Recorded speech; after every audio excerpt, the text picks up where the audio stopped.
Ghost in the Night with Phil Sams.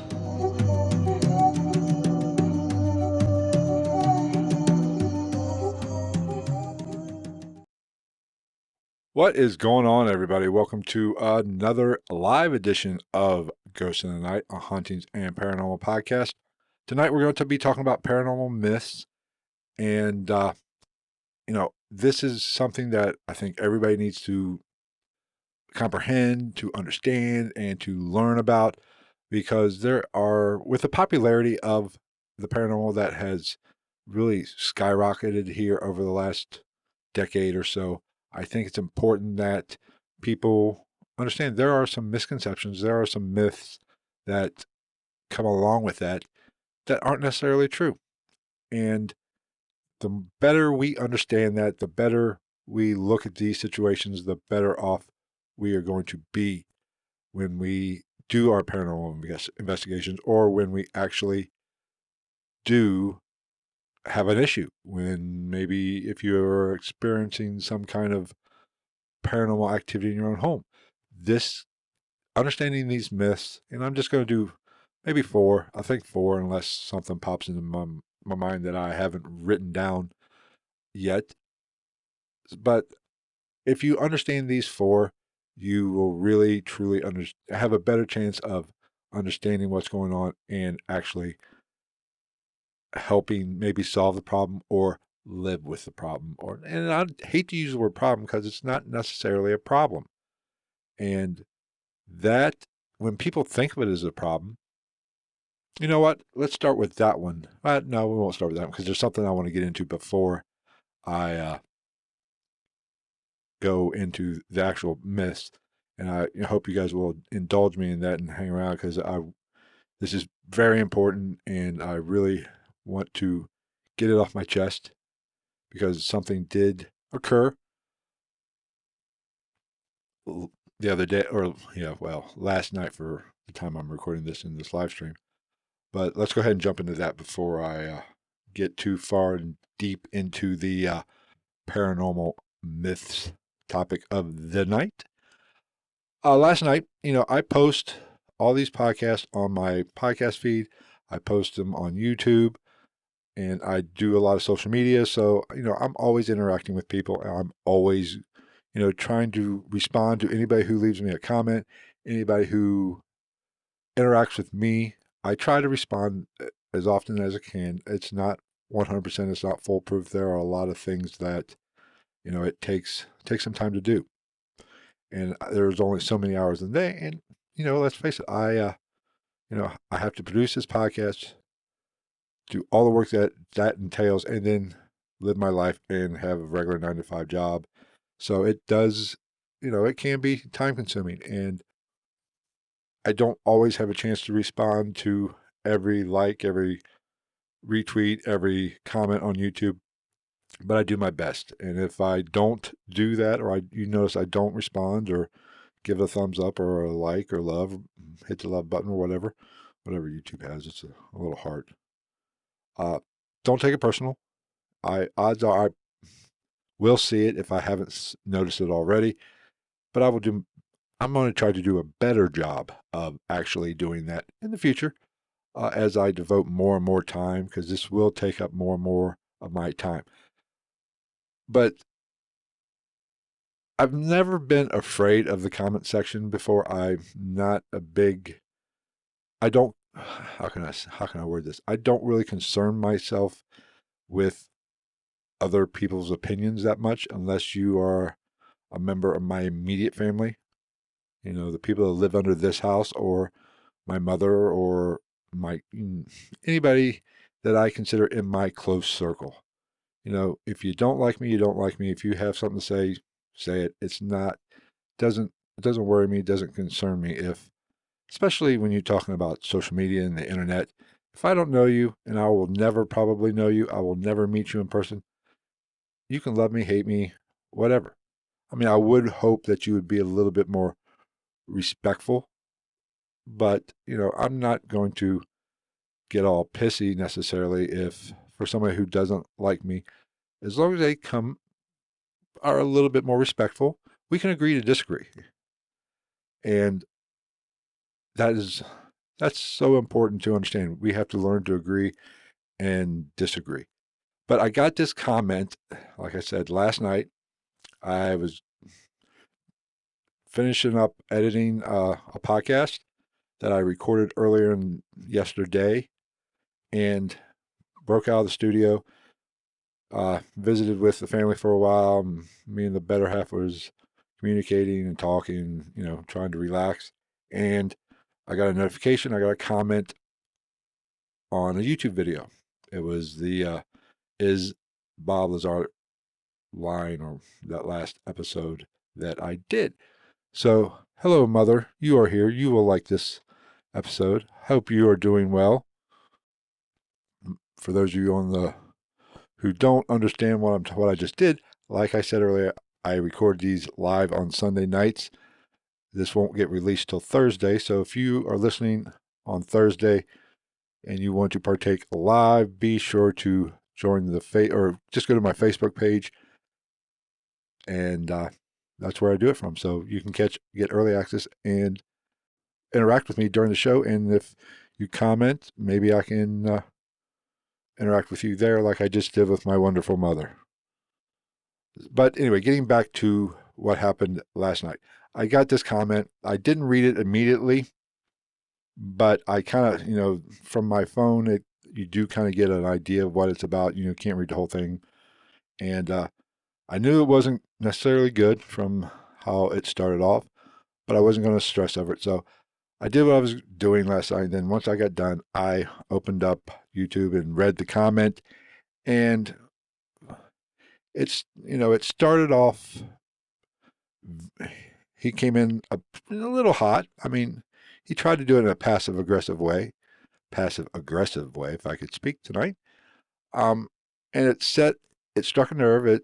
If I'm being honest, as I read the whole comment, it infuriated me. And most people that do know me know, I don't, if you piss me off, I generally, I'm going to say something. I'm not uh, really a high road kind of guy all the time. I am just as comfortable taking the low road than the high road sometimes. But I was still kind of stewing over it. I still had some things I had to do. So I didn't respond immediately. And that turns out is a blessing in disguise.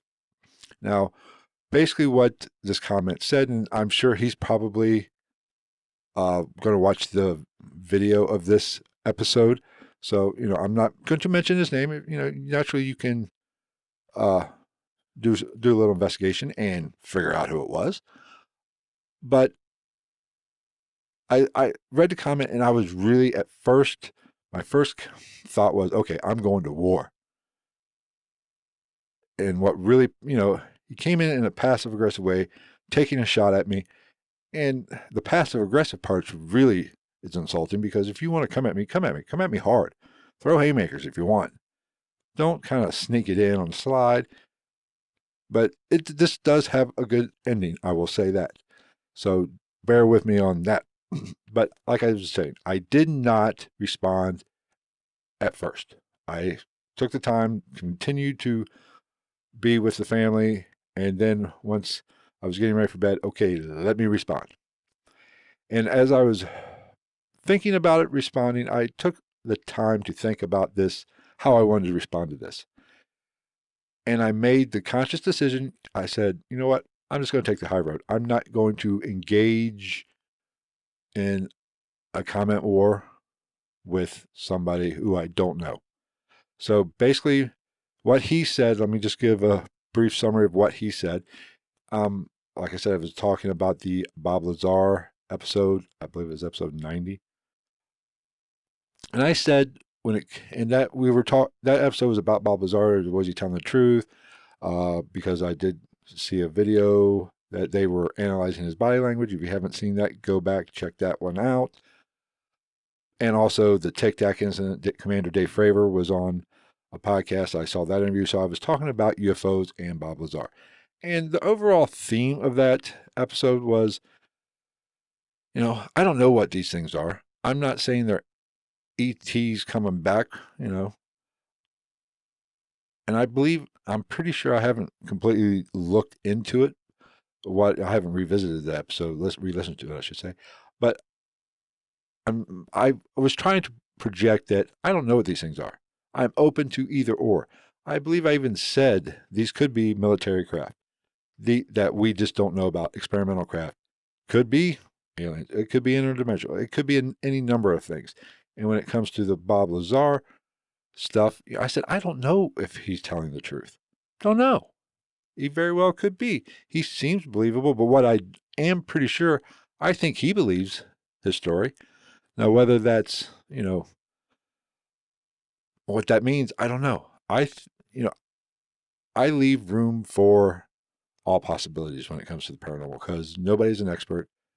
So that was the gist of the podcast. And I did take a shot at professional debunker or professional skeptic, whatever you want to call him, Mick West. And this person, this YouTuber or YouTube, yeah, I guess YouTuber, but he doesn't have any videos, uh, took, he, he was upset with my take on Mick West. So he started out the comment with due diligence, LOL. You're not a great researcher yourself. So that was a shot at me, and I did not take that well at first. It was like a spur under in my shoe. Every time I walk, I could feel it. But like I said, I did not respond immediately. I took some deep breaths, did what I finished my evening, and once people started going to bed, I responded. And here is exactly how I responded. Well, not exactly, I'll paraphrase. Thank you for your input. And I did say, I don't know what these things are.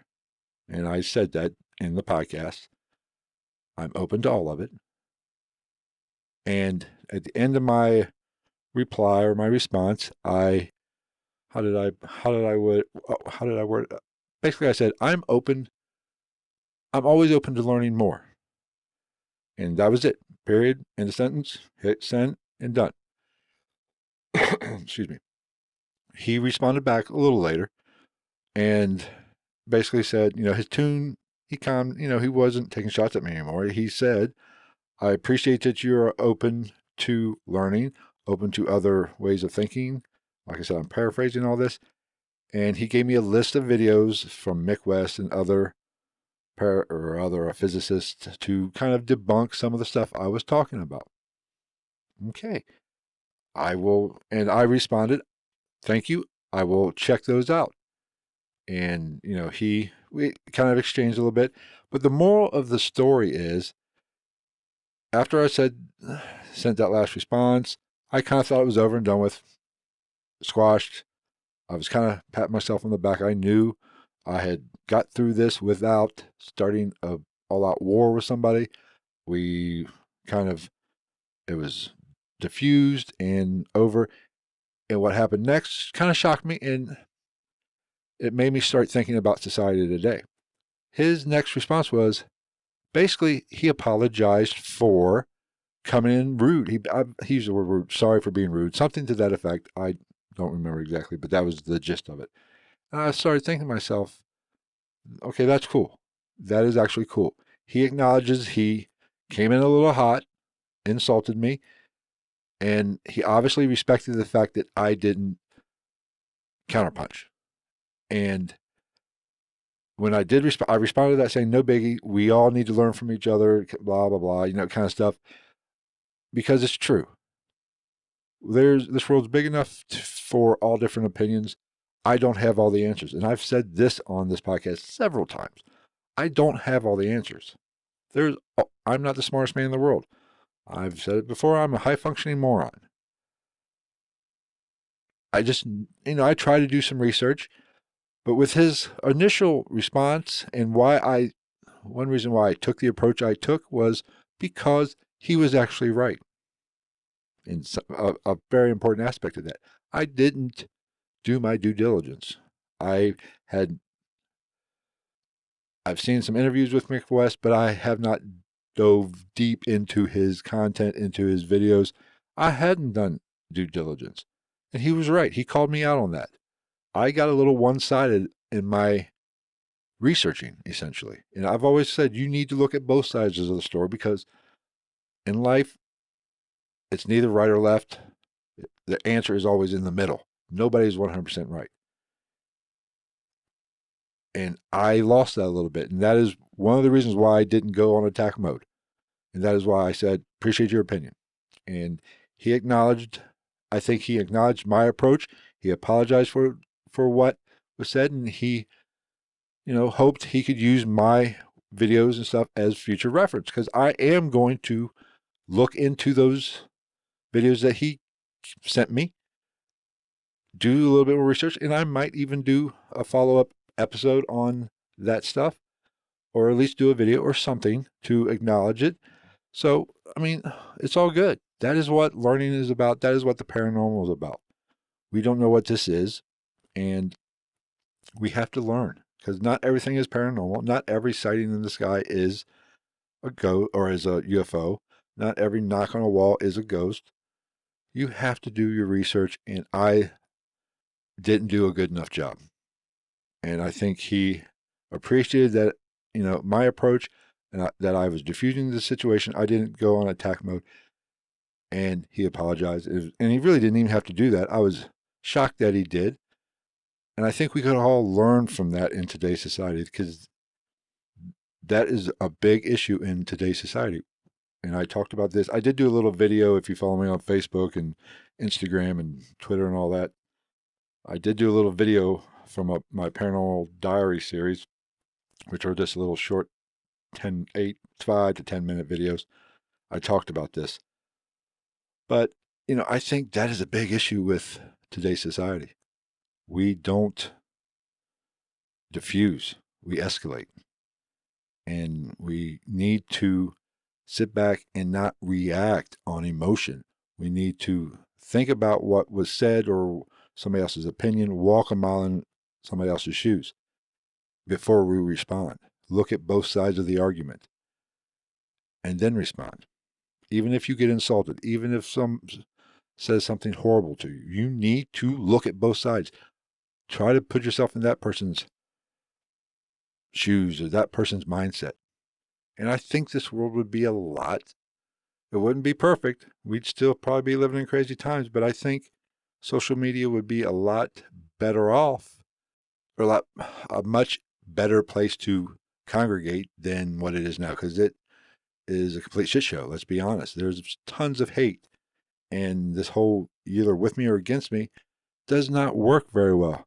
Hello, Frankie. So you need to understand that. And when you're dealing with something like the paranormal, and trust me, I know I'm kind of preaching here, and I will get to paranormal myths in a minute. But when you are dealing with a topic like the paranormal, nobody knows. These are all opinions. And so you have to be open to the other side. You have to be open to the professional debunkers. You have to research them just as much as you research or follow, paranormal investigators. You need to follow the debunkers. You need to get both sides of the argument. That is the only way we learn, because this isn't black and white. This is perfectly gray. And that is how we are going to come to answers. And that is how we are going to get to the truth.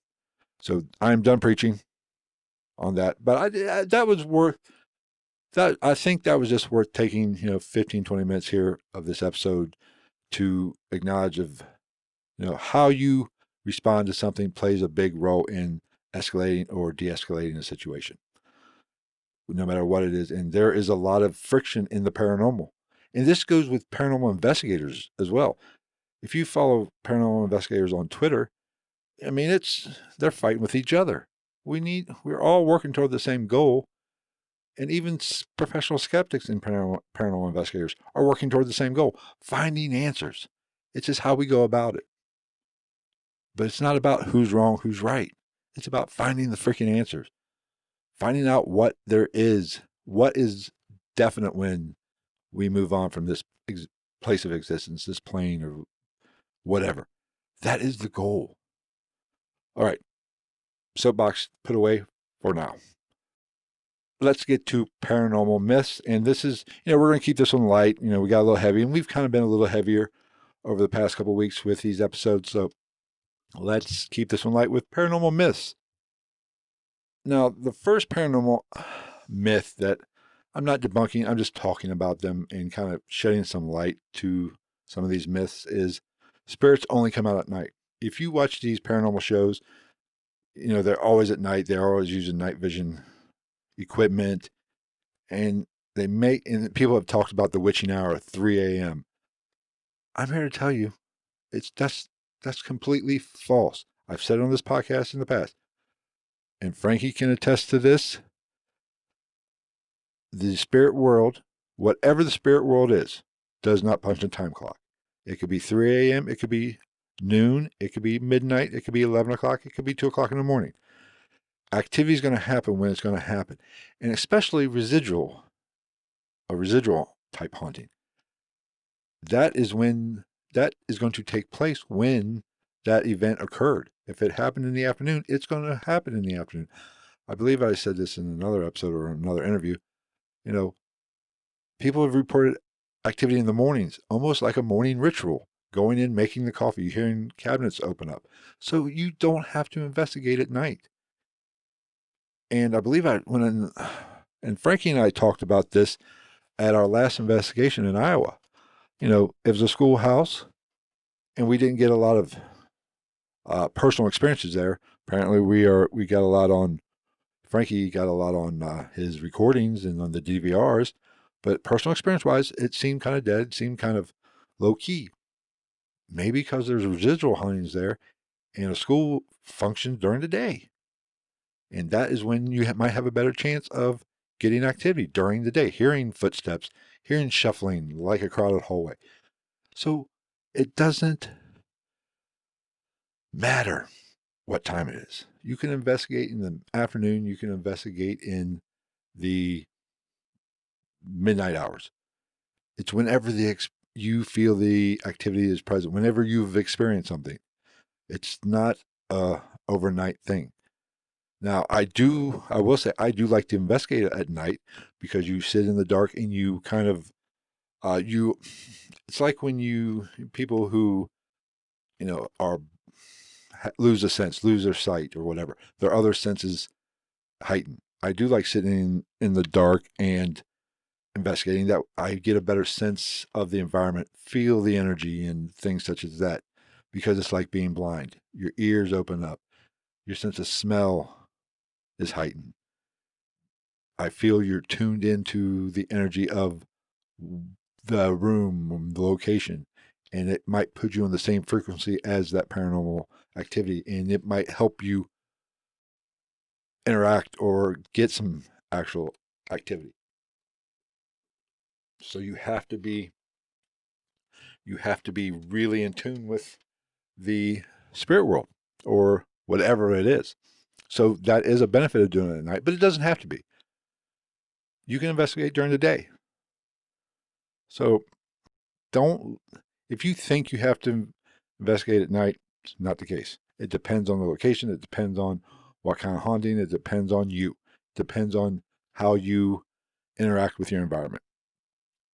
Myth number 2. Every old creepy building is haunted, or I'm going to slash this one, or a haunted house or a haunted building has to be creepy. No, it's not the case at all. I've heard stories. I've seen other locations that aren't creepy. Brand new homes can have activity. It doesn't, just because it looks creepy doesn't mean it's haunted. Just because it's haunted doesn't mean it looks the part. That's a stereotype, and a lot of times it can be true. But I think that's merely just because of the fact that places like, hospitals, old jails they're dilapidated and run down. They look creepy. They fit the stereotype as haunted, and that's what a lot of these paranormal shows go to. So that's what people think is a haunted or what a haunted location looks like. But that's not true. That is not true at all. There have been, if you remember the old Ghost Hunters, the original Ghost Hunters episode, they investigated Kings Island here in Mason, Ohio, just down the street there from me, 15, 20 minutes away. I spent my childhood there, but they had activity. So it doesn't have to be creepy. It doesn't have to be an old mansion. It doesn't have to necessarily be an old hospital. It can be a new hospital. And I think new hospital could be ripe for activity, just for the mere fact of all the energy that is dispersed in a hospital, all the emotion that is dispersed in the hospital, the death, the pain and suffering of the loved ones. I just think they're so busy, and people aren't in the right mindset to experience it. There's probably, if somebody would kind of sit there and get in tune with that atmosphere or that energy in that working modern hospital, they could probably sense something. They could probably feel something. So that is kind of debunks that whole myth and that whole stereotype. And another thing is, you have to be careful when doing these in investigations in creepy places because, oh, let's see, got some new people here. Welcome, Paul. Frankie's here. Um, where was I at? Lost my train. I'm not a good multitasker. Uh, hospital, blah blah. Oh, well, anyway, but it doesn't. Oh, that's where I was going with that. Bear with me. I'm working here. The you have to be careful when you're talking or when you're investigating or you're looking into places that look creepy. That can have a psychological effect on you. It can put it in your mind that this place is haunted. You need to go into an investigation or something with an open book. You can't go in with preconceived notions. If you go in thinking that some place is haunted, odds are you're going to find something. Your mind's going to work to find evidence that it is haunted rather than just taking the evidence as it comes or taking the experience as it comes. You need to really be open to it. And when places are creepy, you're expecting activity. And never expect activity. Welcome it, but don't expect it. I've been guilty of this myself. It's hard to do when you have to separate that part of your brain. You have to really focus and work hard at just being neutral, especially in a place that has the appearance of a haunted location. Because your mind can play tricks on you, and you might miss something or you might misinterpret the experience as paranormal when there possibly could be a rational explanation for it. So discount that myth altogether. Any place can be haunted. It doesn't matter what it looks like.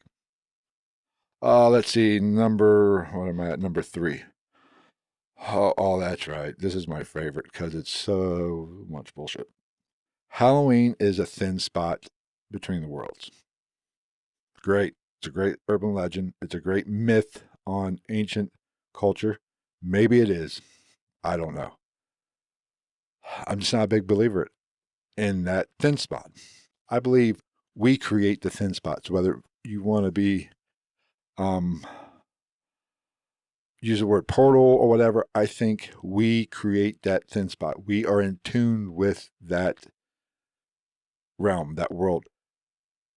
And that's why you have some people that can experience paranormal activity and some people can't because they are in tune with this. I did an interview yesterday with a YouTuber, Kelly from Kelly's Unexplained. And we talked about that. It is, everybody experiences it different. Everybody, is tunes into the spirit world differently. And you have to be tuned into it just right to experience something or to interact with something like these people who have like empaths and mediums and whatever. They may be able to tune into the spirit world a little bit more so than me or anybody else who doesn't, or somebody who doesn't experience it at all.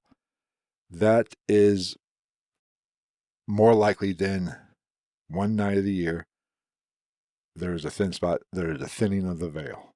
Maybe, but I'm not buying it.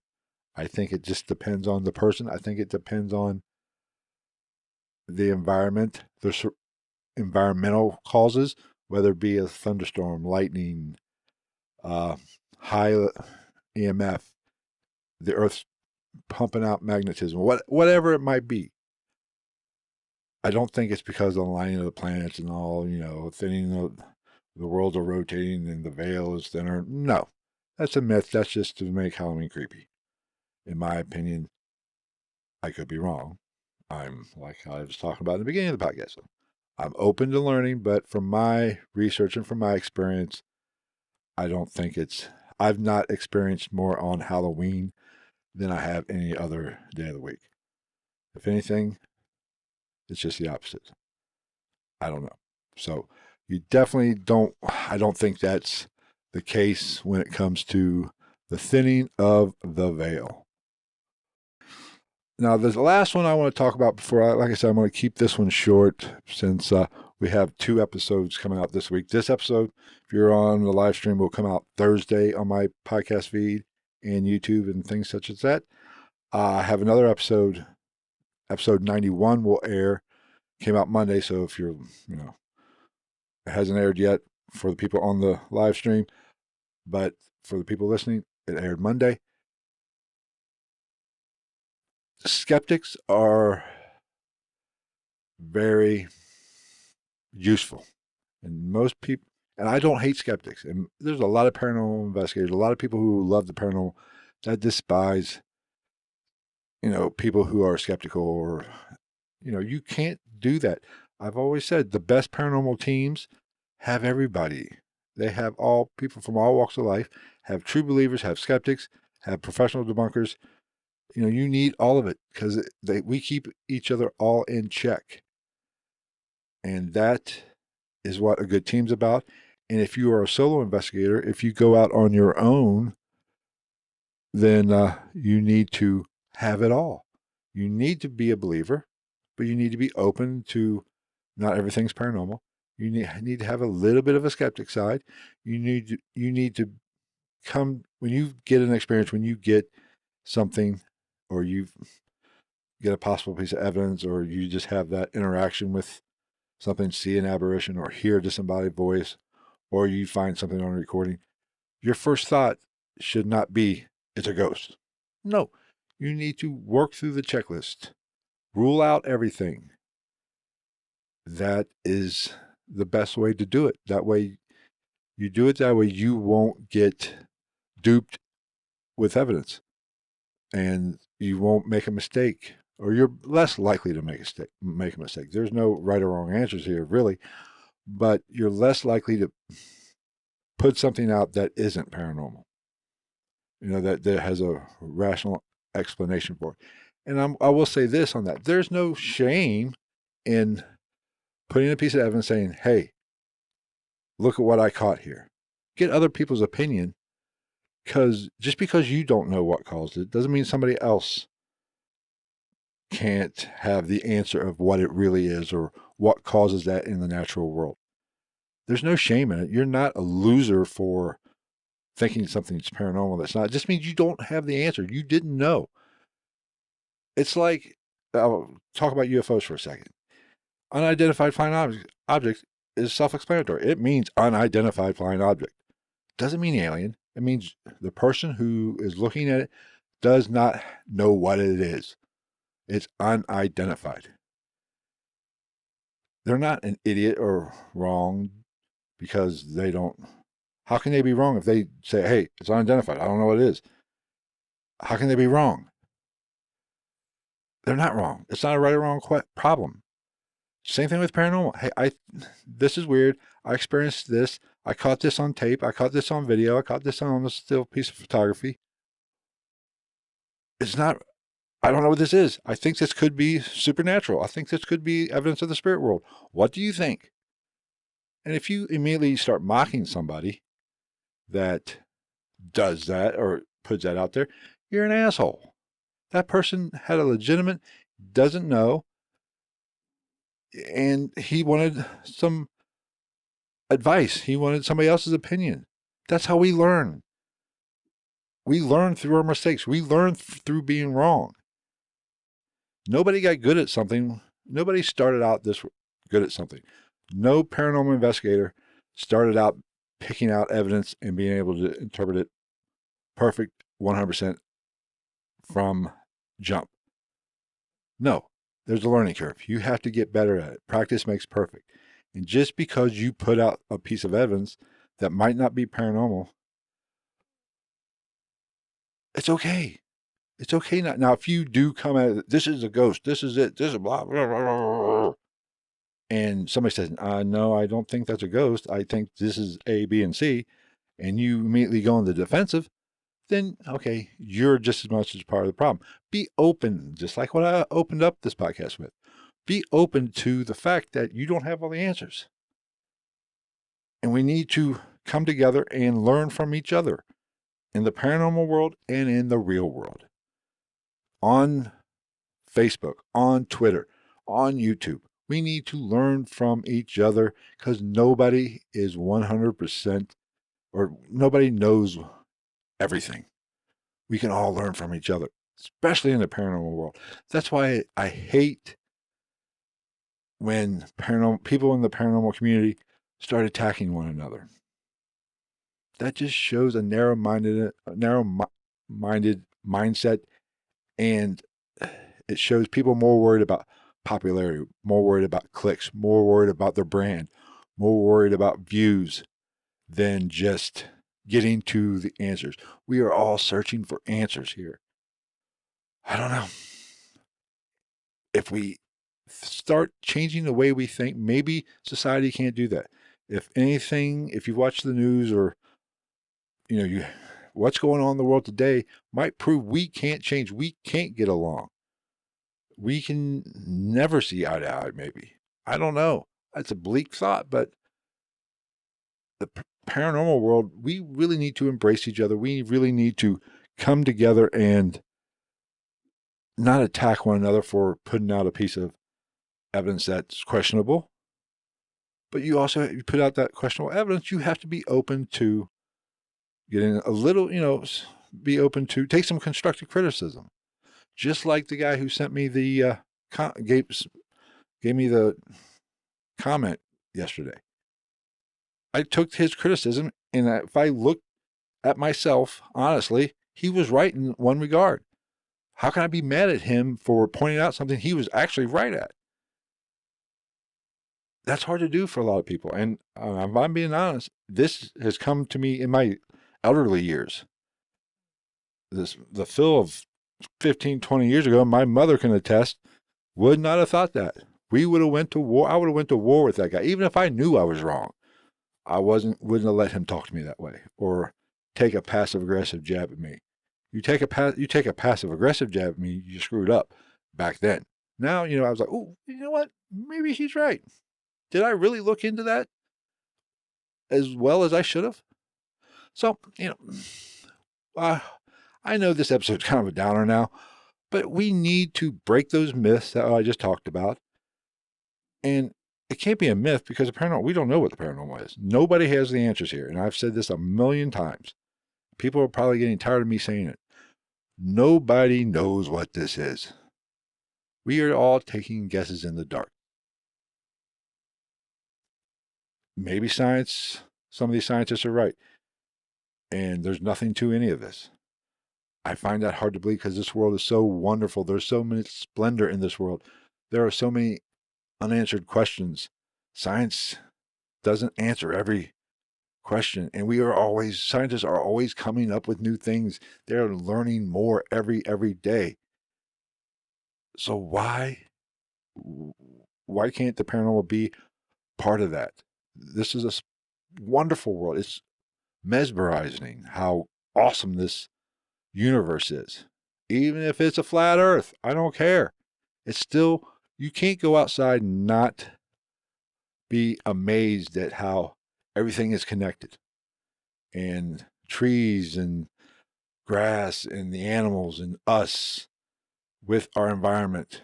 Get out in nature. You have to feel that energy. This is wonderful. There has to be more to it. Or this could be a simulation. I could be full of shit. I don't know. Let me know what you think in the comment section on this video. And once again, for the gentleman who sent me the comment that I talked about earlier, thank you. You called me out on my inadequacies.